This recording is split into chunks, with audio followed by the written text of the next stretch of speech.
Good morning, I'm Morgan of Morgan Donner Sewing Party, and this is video number 2 covering how I make this 16th century dress. In the previous video, I showed you how I went about making the pattern for this, and in this one I'm going to actually use the pattern to cut out all my pieces, sew them up, and get to try on a semi-finished product.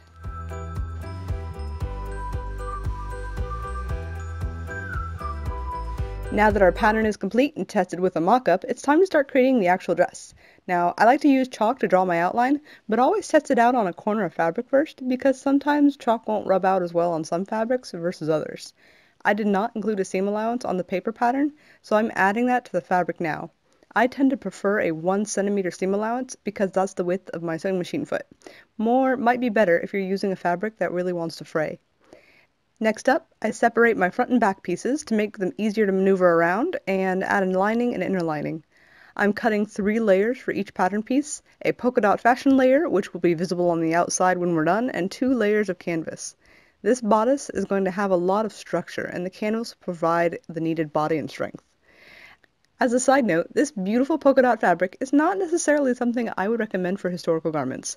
I'm using it because it's for an undergown, and theoretically it won't be seen much unless I'm chilling around in my undies, which may totally happen, but besides all that, it's fun and cute, and I had just the right amount for this project.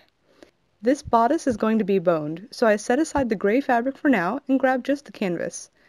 To create my boning channels, I start with an initial stitch line at the front edge and then insert a zip tie, the really big industrial kind, and stitch along the bump with a zipper foot to create the perfect size channels every time.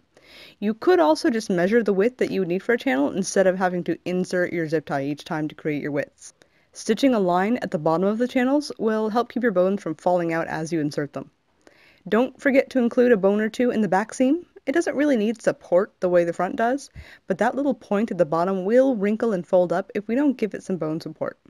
I reclaimed the plastic bones from the mock-up in the previous video since they're already the perfect length. No reason to cut a whole new batch. Now it's time to sew the side seams and shoulder seams. I'm a big believer in pins. They really help keep mistakes to a minimum and prevent some of the seam ripping and frustration you might get otherwise. The polka dot fashion layer is also sewn together now, side seams and shoulders. I love ironing. It instantly makes the fabric and seams look super lovely. Look at how flat that canvas seam is. Be careful though when you're switching between fabrics when ironing. Here, my polyester polka dot fabric requires a much lower temperature than the cotton canvas. I would risk melting the fabric if I keep ironing at higher temperatures. With everything smooth, we can join the outer fashion fabric and the canvas lining. Excessive use of pins here is highly recommended. If there's any slack or puckering in the top layer, it will really show in the final garment. I'm cutting about 1 centimeter off the neckline here because this dress is eventually destined to be a supportive undergown. I don't want the edge of the dark fabric here visible when I have a dress on over it. I would like to finish my edges with a facing, so I'm cutting up my scrap fabric here to create a long strip of bias tape for facing.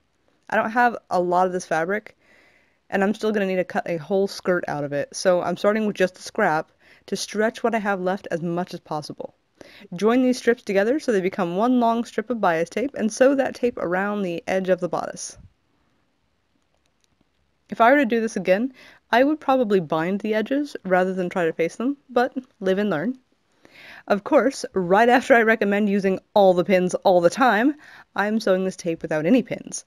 But that's because I need to maneuver around these tight corners, and I find pins to be a little bit more of a hindrance than a help here. Time for ironing again. Oh, but wait, what's this? My husband made me a bowl. Look at that beautiful bowl. It's turned soapstone. Thank you, sunshine. Back to sewing. I'm trimming down one of the layers of canvas right next to the stitch line to try and reduce some of the bulk in the seam. 2 layers of canvas is probably a bit much here. I should have gone with just 1 layer of canvas and another of some other sturdy but lighter fabric to make the boning channels if I wanted to turn my seam allowances in like I'm doing. The next part's a little bit fiddly. I start turning all of the facings in towards the lining to create a clean edge.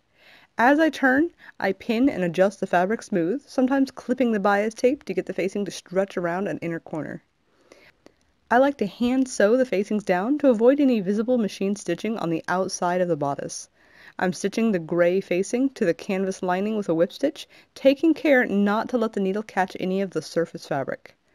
The armhole or arm side is going to be bound instead of faced, so I'm just doing some running stitches here to tack the fabric down, where it eventually won't be visible anyway since it's going to get covered with a bias strip binding.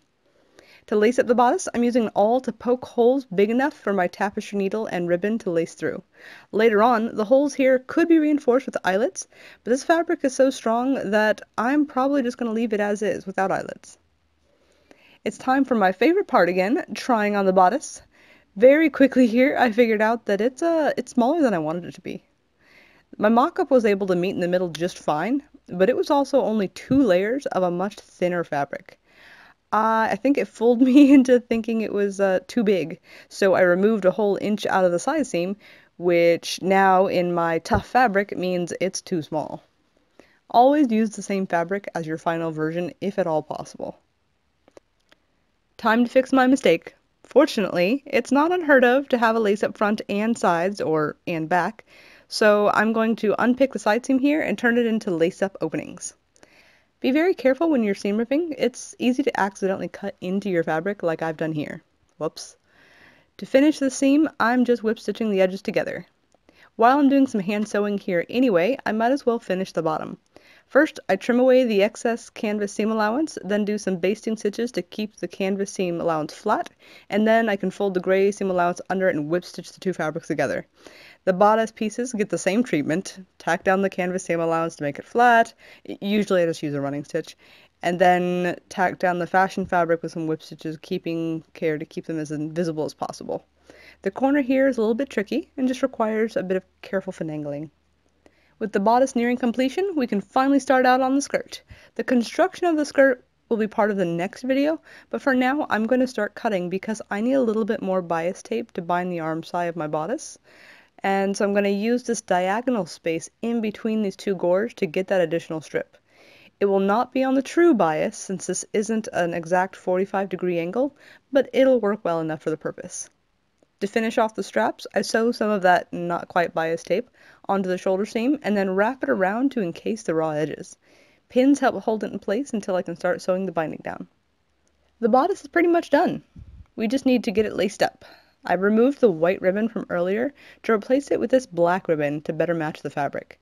I like to start my laces with a slip knot for easy untying later.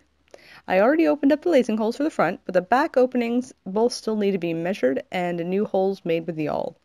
The lacing holes here are about 1 inch apart. And with that, we're all done with the bodice. Skirt time next.